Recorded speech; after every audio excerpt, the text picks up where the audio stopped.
Welcome to Mahi রান্নাঘর 24। আজকে আমরা নিয়ে এসেছি ট্যাংরা মাছ।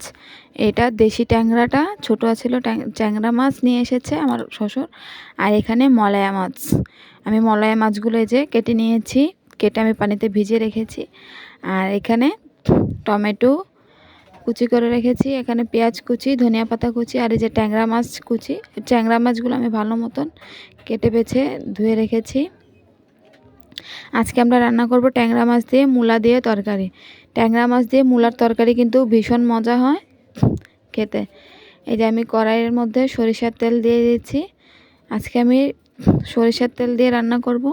এইসব শীতকালীন তরকারি সরিষার তেল দিয়ে খেতে অনেক মজা হয়। এই যে আমি তেলটা ভালো মতন গরম করে নিয়েছি। এবার ওটার মধ্যে আমি পেঁয়াজ কুচি দিয়ে দিব। এই যে পেঁয়াজটা আমি একটু ভেজে নিব।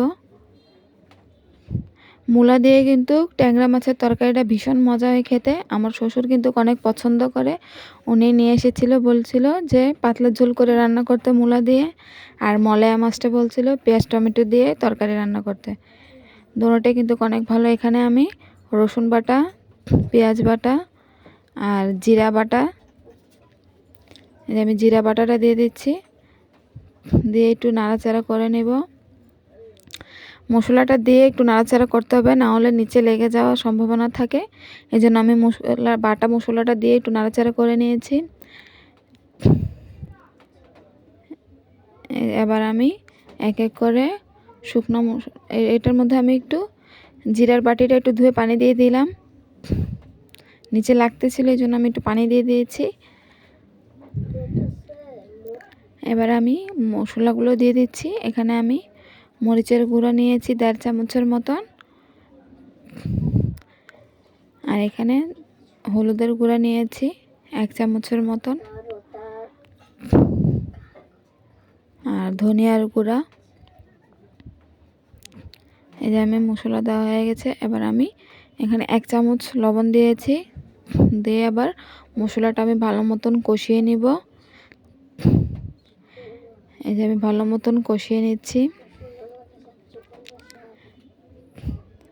ভালো মতন নাড়াচাড়া করে নিচ্ছি যাতে নিচে না লাগুক। এই যে ভালো মতন কষিয়ে, এই যে আমার দেখুন একদম তেল ঝরে আসছে। এবার আমি মূলাটা দিয়ে দিচ্ছি, মূলাটার সাথে একটু কষাবো। এই যে আমি মূলাটা দিয়ে দিচ্ছি, মূলাটা দিয়ে মশলাটার সাথে ভালো মতন মিক্স করে নিব। এই মূলাটা কিন্তু এখনকার মূলাগুলো অনেক মজা হয় খেতে, তেমন গন্ধ বাস নেই। যে ভালো মতন কষিয়ে নিচ্ছি, মূলাটার সাথে ভালো মতন কষিয়ে নিচ্ছি মশলাটা। এবার আমি এটার মধ্যে টমেটোগুলো দিয়ে দিচ্ছি। টমেটোগুলো আমার দেওয়া হয়ে গেছে। এবার আমি ভালো মতন মশলাটার সাথে ভালো মতন কষিয়ে নিব। আমি যেভাবে রান্না করতেছি আপনারা এভাবে রান্না করবেন, কোনো গন্ধ পাবেন না, আর খেতে কিন্তু অনেক মজা হয় এই তরকারিটা খেতে। শীতকালের মধ্যে এই তরকারিটা খেতে কিন্তু অনেক মজা হয় খেতে। এই যে দেখুন আমি অনেকটা কষিয়ে নিয়েছি। এই যে আমি সময় নিয়ে কষাচ্ছি ভালো মতন। এই যে ভালো মতন মিক্স করে নিচ্ছি। এখানে আমি পরিমাণ মতন পানি দিয়ে দিচ্ছি। এটা তো একটু পাতলা ঝোল হবে, এই জন্য একটু আমি পানিটা একটু বাড়িয়ে দিয়েছি। আর ট্যাংরা মাছ কিন্তু ভাজা করে রান্না করলে ভালো লাগে না খেতে, টেস্ট ভালো পাওয়া যায় না, এই জন্য আমি ট্যাংরা মাছটা এভাবে রান্না করব। এই যে আমি কিছুক্ষণ মূলাটা একটু সিদ্ধ করে নেব, এই জন্য আমি চুলাটা ঢাকনা দিয়ে রেখে দিয়েছি। এই যে দেখুন তরকারিটা ফুটতেছে। এবার আমি একটু নাড়াচাড়া করে দেখব যে মূলাটা সিদ্ধ হয়েছে নি। এই যে দেখছি ভালো মতন মূলাটা সিদ্ধ হয়ে গেছে। মূলাটা কিন্তু 4 ভাগের 3 ভাগ সিদ্ধ হয়ে গেছে, 1 ভাগ বাকি আছে। এবার আমি মাছগুলো দিয়ে দিচ্ছি। মাছগুলো কিন্তু অনেক ভালো মতন ধোয়া হয়েছে। এবার আমি মাছটার সাথে ভালো মতন মূলাটা মিশিয়ে নিয়ে ভালো মতন নাড়াচাড়া করে মিক্স করে নিয়েছি। এবার আমি ভালো মতন সবগুলো ঝোলের মধ্যে ডুবিয়ে দিচ্ছি, ভালো মতন ডুবিয়ে তারপর আমি কিছুক্ষণ ঢেকে দিব। মাছটা ভালো মতন রান্না হয়ে যাবে। আবার আমি কিছুক্ষণ ঢাকনা দিয়ে রেখে দেব। এই যে ঢাকনা দিয়ে রেখেছিলাম 5 মিনিটের মতন, এবার ঢাকনাটা খুলে দিয়েছি। মাছটা কিন্তু সিদ্ধ হয়ে গেছে। এবার আমি ধনিয়া পাতা দিয়ে দিচ্ছি। মূলার তরকারির মধ্যে ধনিয়া পাতাটা দিলে কিন্তু অনেক মজা হয় খেতে। আমি ধনিয়া পাতাটা দিয়ে ভালো মতন আলতোভাবে নাড়াচাড়া করে নিচ্ছি। এই যে আমি আলতোভাবে নাড়াচাড়া করে নিচ্ছি। দেখুন তরকারির কালারটা কিন্তু অনেক সুন্দর এসেছে, খেতেও কিন্তু অনেক মজা হয়েছিল তরকারিটা। আপনারা এভাবে ট্রাই করে দেখতে পারেন, অনেক মজা হয় খেতে। এই যে দেখুন আমার তরকারিটা একদম হয়ে গেছে। এই তরকারিটা কিন্তু খেতে কিন্তু অসম্ভব মজা হয় পাতলা ঝোলের। প্লিজ আমাদের চ্যানেলটাকে সাবস্ক্রাইব করবেন, আমাদের পাশে থাকবেন। এই যে আমার মূলার তরকারির ফাইনাল লুকটা দেখুন। এটা ট্যাংরা মাছ ছোটোটা ছিল, কিন্তু অনেক মজা ছিল খেতে। এই যে আমার তরকারি একদম হয়ে গেছে, রেডি। এই তরকারিটা একটু পাতলা থাকে ঝোলটা, তাহলে অনেক ভালো লাগে খেতে। আমার এই তরকারি রান্না শেষ। এবার আমি মলাই মাছটা রান্না করব। এটার জন্য আমি এখানে ধনিয়া পাতা কুচি, টমেটো কুচি আর পেঁয়াজ কুচিটা রেখেছি। এগুলো দিয়ে কিন্তু আমি মলাই মাছটা রান্না করবো। এই যে মলাই মাছটা আমি ভালো মতন লবণ দিয়ে ধুয়ে এনেছি, একটু পানির মধ্যে রেখেছি। আর এদিকে আমি মশলাগুলো সব এখানে রেখেছি, যেটা যেটা আমার দরকার সবগুলো আমি এখানে রেখেছি। এখানে আমি তেল ভালো মতন গরম করে নিয়েছি। তেলের মধ্যে একটু বেশি করে পেঁয়াজ দিয়ে দিচ্ছি, যেহেতু এটার মধ্যে আর অন্য কিছু দেবো না। পেঁয়াজটা দিয়ে ভালো মতন পেঁয়াজটা ভেজে নিচ্ছি। এই যে আমি পেঁয়াজটা একটু, পেঁয়াজের কাঁচা ভাবটা যাতে না থাকুক ওরকমভাবে ভাজতে হবে।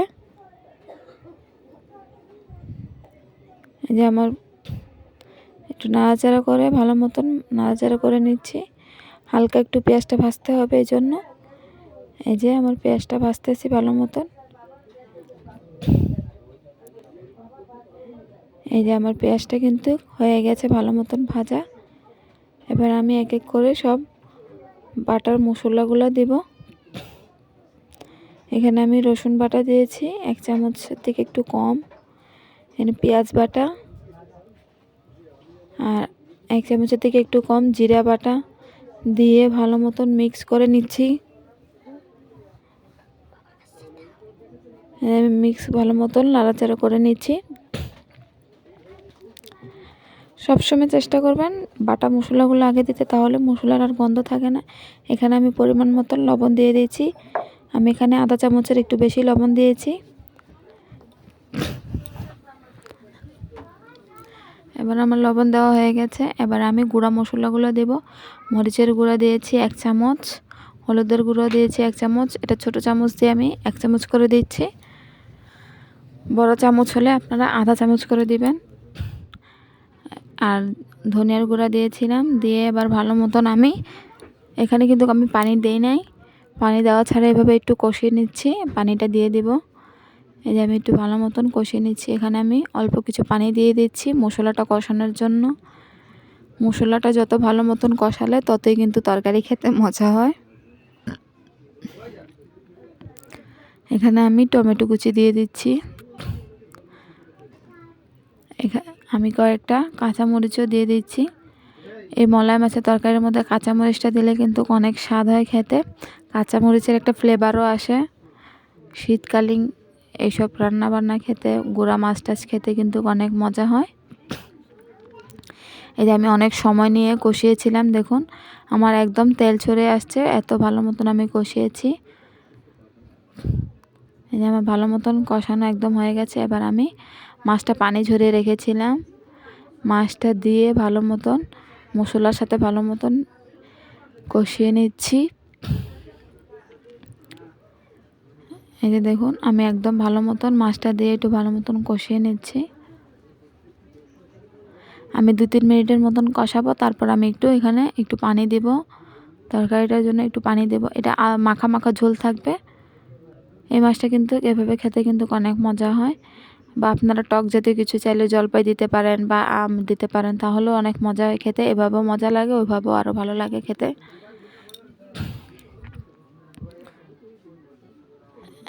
এই যে আমি ভালো মতন একদম কষিয়ে নিয়েছি। আমি একটু সময় নিয়ে কষাবো। কষানোর পরে তারপর আমি এই যে পানি দিয়ে দিচ্ছি।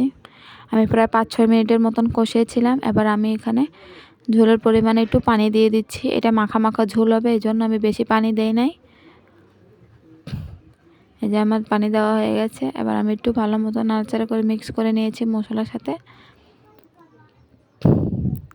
এবার আমি কিছুক্ষণ এটা ঢেকে রান্না করতে হবে।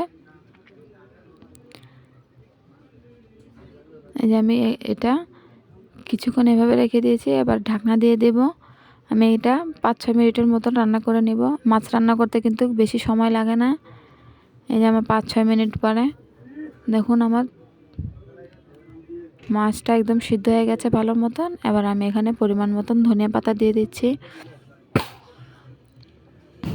যে কোনো মাছের সাথে ছোট মাছ হোক বা বড় মাছ হোক, ধনিয়া পাতাটা দিলে কিন্তু তরকারির টেস্টটা আর একটু বাড়ে। আপনারা এভাবে রান্না করে খেয়ে দেখতে পারেন, একবার ট্রাই করে দেখবেন, অনেক মজা হয় খেতে এভাবে। এই যে আমার রান্নাটাও হয়ে গেছে। এই যে এবার আমি ঢেলে নিব।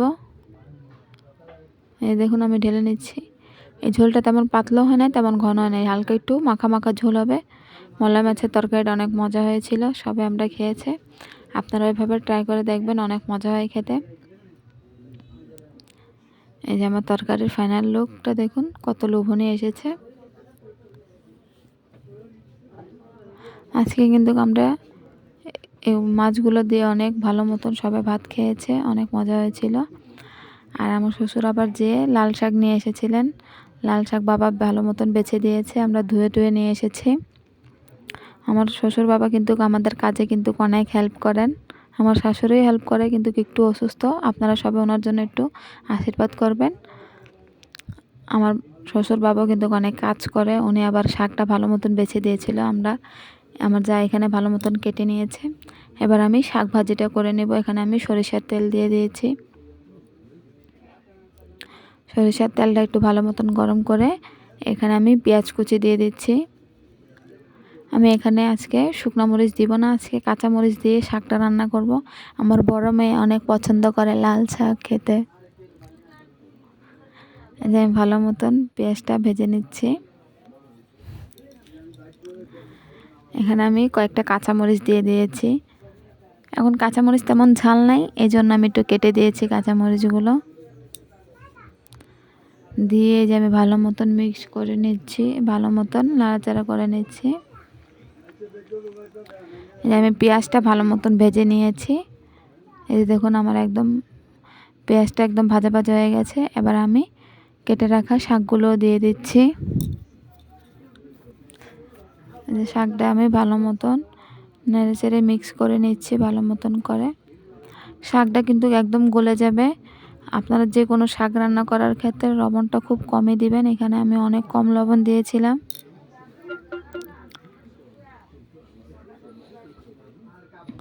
এই যে আমি শাকটা ভালো মতন সবগুলো শাক একখানে করে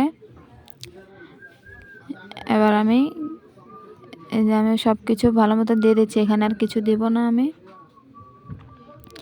এবার আমি কিছুক্ষণ ঢেকে শাকটা সিদ্ধ হওয়ার জন্য রেখে দেবো। শাকের থেকে কিন্তু অনেক পানি ছাড়ছিল, এই যে শাকটার থেকে অনেক পানি ছাড়ছে। শাক একদম দেখুন গলে একদম অল্প একটু হয়ে গেছে। এবার আমি শাকটা ভালো মতন এই যে আমি শাকটা ভালো মতন ভেজে নিব। শাকের পানিটা একদম শুকিয়ে দেব। শাকের পানি থাকলে কিন্তু শাক খেতে মজা লাগে না, একদম শাকটার পানিটা একদম শুকাতে হবে। এই যে আমি চুলার তাপটা একটু বাড়িয়ে নিয়েছি, বাড়িয়ে একটু শাকটা ভালো মতন ভেজে নিচ্ছি। শাকের পানিটা একদম শুকিয়ে গেলে কিন্তু